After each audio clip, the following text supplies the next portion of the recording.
Story 1, me, my wife, and 2 kids were taking a drive all the way down to Florida from New York to go to Disney. We were in Georgia at the time, so close to entering Florida, and it was about 12 o'clock at night. I planned on finishing the drive that night just to save the money from a night at a hotel. My wife and kids were already long asleep, so I was trying to drive as smoothly as possible on that quiet highway. At 12 o'clock, there were hardly any other cars at all. In fact, I didn't see any lights until up in the horizon. I saw 2 flashing red lights, but they were not police lights, more like SOS lights. I slowed down and proceeded with caution. Upon getting closer, I saw a car parked in the middle of the road, seemingly deliberately to block traffic, along with 2 cones placed on either side and SOS lights flashing on the ground. Then, 2 hooded men of African American descent came from behind the car and started walking over to us. I put the car in reverse, ready to hightail it back the other way. One of the men came over to my window, and I cracked it open just enough to hear him speak. After asking him if he needed something, he said yes, open the door. I shut the window, and that's when he began to reach for something in his pocket. I put the car back in drive and hit the gas. I drove over the cone and SOS light and past their car. About 1 minute later, I saw a pair of headlights coming up fast behind us. At this point, my wife was awake, confused, and questioning me about the speed we were moving at. I told her not to make any loud noises before telling her that we were being followed. The car behind us began flashing its lights, and then there was a loud pop, and I felt the car losing control. I did the best I could to bring it under control, but there was a second loud pop, and the car began to drag. I told my wife to call 911 even though it was probably already too late. By now, my kids were up, scared and complaining. I kept the car moving for as long as possible, but the car following us began ramming our trunk. My kids were crying, my wife was screaming at the police, and I was sure we were dead. But by some stroke of luck, or more like a miracle, I heard a siren and saw red and blue flashing lights coming up in the distance behind our chasers. They veered off to the exit that we happened to be passing at that moment, and the police car followed them. I pulled over to the side of the road, took the phone away from my wife, and told the police everything. Upon inspection, I found out that our 2 back tires were blown, probably shot at, which I also told the police. 10 minutes later, a squad pulled up behind us along with a AAA truck. They seemed rather thrilled to inform us that they caught the 2 men. Someone else had stumbled onto their little roadblock trap, but luckily managed to turn around and escape before calling the cops. But it still haunts me, and still scares me to this day, that if the police shown up 10 minutes later, my whole family would have been killed.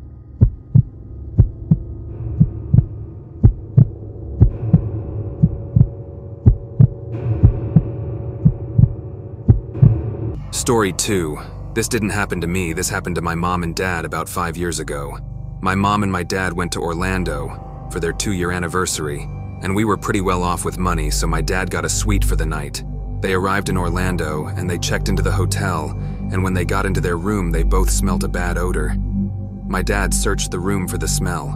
Then my dad called down to the front desk, and he asked to speak to the manager of the hotel. My dad explained that the room smelt really bad, and my dad then requested another suite. The manager then apologized to my dad, and then told my dad that they were booked because it was a really busy time of year for them. But the manager did offer to send them to a fancy restaurant of their choice while a cleaner comes into their room to get rid of the awful smell.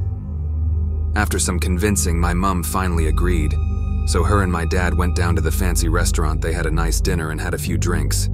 And by the time they got back to the suite, they were a bit drunk, but they walked into the suite and they could both still smell the horrible odor. Again, my dad wasn't happy about this. He then phoned up the front desk again and angrily told the manager that the hotel room still smelt of that horrible odor. The manager told my dad that they would try and find another suite in another hotel in the local area. After 20 minutes, the manager then phoned my dad again, and he told him that every other hotel was booked in the Strip and the surrounding area. But since the manager couldn't find them a hotel room, he then offered to try and clean the room again. My dad agreed. The manager told my dad they would send in even more cleaners to get to the bottom of what the smell was. My dad and mom wanted to explore around the area anyway, so they went to a few more bars and had a few more drinks. My mom and dad then came back to the hotel about 3 hours later. They came back to the suite. The manager then greeted them outside the suite, and he then told them that the cleaners checked the whole place and couldn't find what was making the smell, and that the cleaners put in some new sheets, some new towels, put up some new curtains, and cleaned the carpets multiple times with the strongest cleaning products that they had. My mom and dad walked back into the suite, and once again they could still smell the horrible odor. My dad got so angry to the point where he wanted to find out where the smell was coming from himself. He then started to flip the suite over, and according to my mom, he completely tore up the place upside down, and he pulled the mattress off the box spring of the bed, and he then saw a dead body of a woman. My dad screamed. He then told my mom to get out the room and go down to the front desk. My dad then phoned the police. The manager rushed up to the room and he looked horrified. He then told them to get out the room and he will update them on what is going on. The police then showed up and asked them a few questions. My mom and dad haven't heard anything back from the police or the manager, and it still haunts them to this day, and they haven't been back to Orlando since.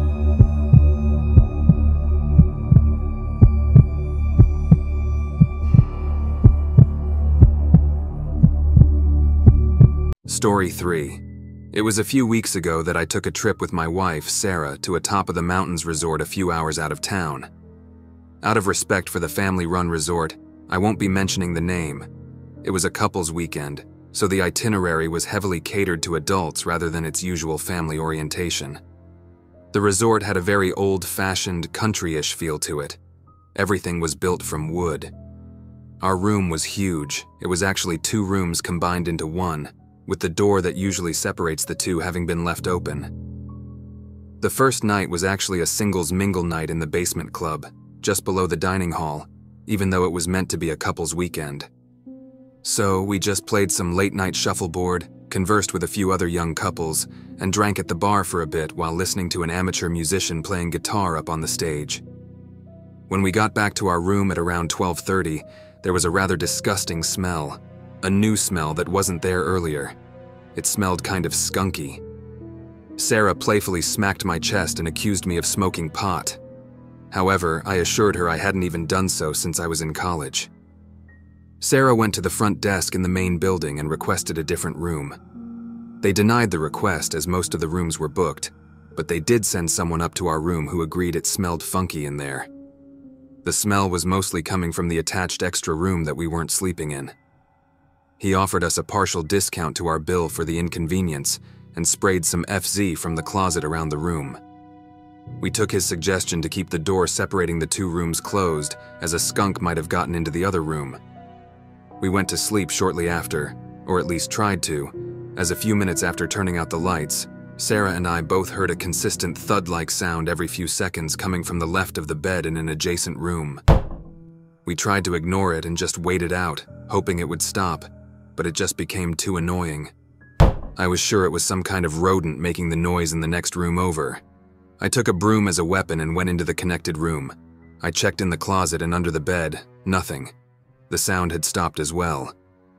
I was heading back to our main room when I noticed something in the corner.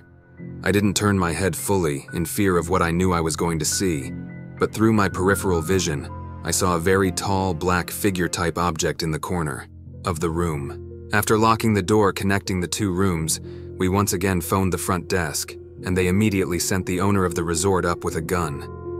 The door to the hallway on the other side of the room was open, meaning the thing I saw in the corner was a person, and they made a break for it as soon as I left the room. The owner actually told us that we were smart to call, as there had actually been some creeps coming to the resort, stealing food from the cafeteria and sneaking into people's rooms at night.